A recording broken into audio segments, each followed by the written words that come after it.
Bonjour à toutes et à tous, aujourd'hui petite vidéo à propos des solides. Déjà, qu'est-ce qu'un solide? C'est un objet tridimensionnel, c'est-à-dire en trois dimensions. On connaît les objets en deux dimensions, longueur, largeur, mais on a dans la vie de tous les jours en général plutôt des objets tridimensionnels. En fait, on n'a même que des objets tridimensionnels, mais on verra ça plus tard.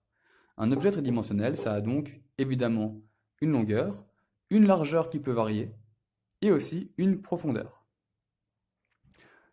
Le solide que l'on connaît le mieux pour définir longueur, largeur, hauteur, c'est le pavé droit, qui est représenté en général par un livre.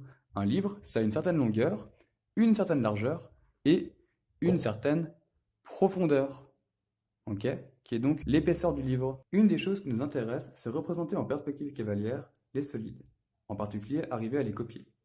Pour représenter ce prisme droit à base triangulaire, on a simplement tracé un triangle qui représente la base, une des faces qui est la base, et la face opposée qui est le même triangle. Ces deux triangles sont rejoints par des faces qui sont des rectangles.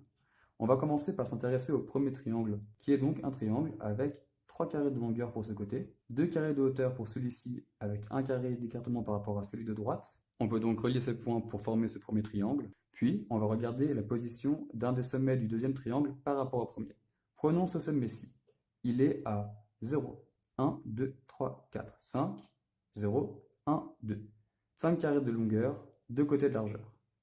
0, 1, 2, 3, 4, 5, 0, 1, 2. De la même manière que ces deux sommets sont reliés dans cette perspective cavalière, on peut relier ces deux sommets.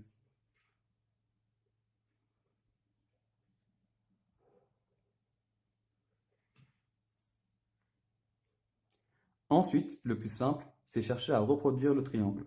On a donc 3 carrés, 2 carrés et 1 carré.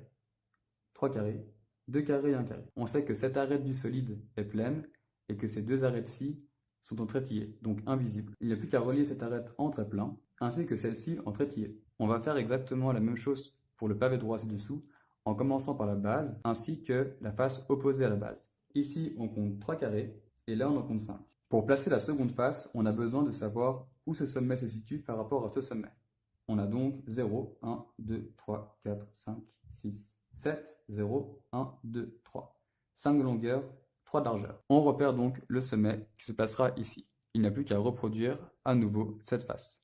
Lorsque ceci est fait, il n'y a plus qu'à relier les sommets entre eux grâce aux arêtes en pensant bien à l'arête cachée. On a donc une reproduction du solide. De manière générale, on s'intéresse à représenter un solide à partir d'une base quelconque. Ici, une base avec 5 sommets. 1, 2, 3, 4, 5. Pour faire de ce polygone un solide en perspective cavalière, il suffit de choisir n'importe quel point, par exemple celui-ci, et de le relier avec un sommet. À partir de là, on compte combien il y a de carreaux de longueur et de largeur. 0, 1, 2, 3, 4, 5, 6, 0, 1, 2, 3. On va compter pour chacun des sommets 6, 3, 6, 3, 6, 3, 6, 3. On trouve ainsi chacun de ces points. Mais une manière plus simple de les trouver, c'est simplement de reprendre cette première figure polygonale.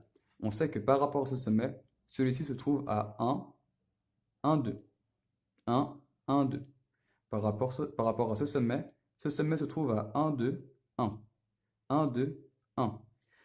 Par rapport à ce sommet, celui-ci se trouve à 1, 2, 3, 1, 2. 1, 2, 3, 1, 2, etc. Mais attention, il y a toujours des arêtes cachées. Par exemple, l'arête qui rejoint ce sommet à celui-ci est cachée. De la même manière, cette face aura cette arête visible, celle-ci, mais toutes les autres cachées. On a donc réussi à représenter un solide avec pour base un polygone à 5 côtés. Un patron, c'est une autre manière de représenter en deux dimensions un solide. En particulier, c'est comme si on enlevait la peau d'un solide et qu'on l'étalait par terre en deux dimensions. Ici, ce sont tous des patrons du cube, et en l'occurrence de ce dé. Regardons plus précisément. On a le chiffre 1 ici, et on a également le chiffre 1 là. Je vais faire rouler ce dé, et on va s'apercevoir qu'à chaque fois, c'est la bonne face qui correspond.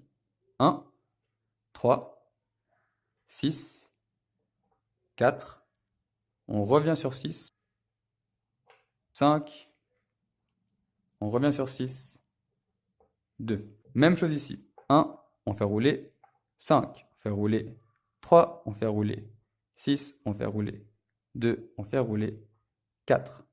Et enfin, 1, 3, 5, 4, 2 et 6. Ici, on a vu des patrons particuliers qui sont liés à ce cube. Mais de manière générale, si on enlève les nombres, tous ces patrons sont des patrons de n'importe quel cube.